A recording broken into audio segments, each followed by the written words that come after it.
नमस्कार मित्रमैत्रिणींनो, आज आपण एक छानशी रेसिपी करणार आहोत. आंबा पोळीची. आंब्यांचा सीझन सुरू आहे.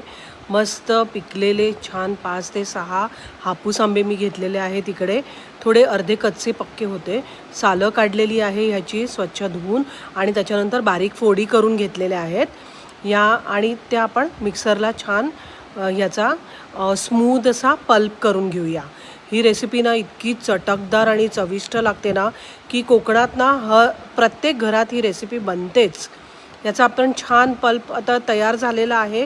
तुम्हाला जर हा पल्प आंबट वाटला तर थोडीशी साखर घालू शकता.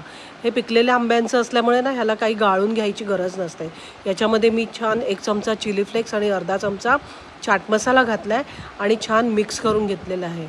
इकडे आपण ताटाला छान तूप लावून घेऊया आणि हा आंब्याचा जो मिक्सचर आहे ते आपण ताटामध्ये छान टॅप टॅप करून सगळीकडे पसरून घेऊया. इथे माझी ना 2 ताटं झालेली आहेत याची. हे आपण घरात एक दिवस पंख्याखाली वाळवूया आणि एक दिवस छान उन्हात वाळवूया. किती मस्त सुकलं आहे बघा, मस्त. तर आता ह्याच्या आपण छान वड्या पाडून घेऊया, मस्त चिरून घेऊया मधोमध आणि मस्त रोल करूया.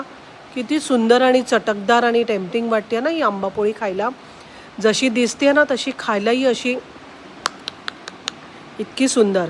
माझं चॅनल जर तुम्हाला आवडत असतील, माझ्या रेसिपी आवडत असतील तर मला नक्की लाईक, सबस्क्राईब आणि कमेंट करा.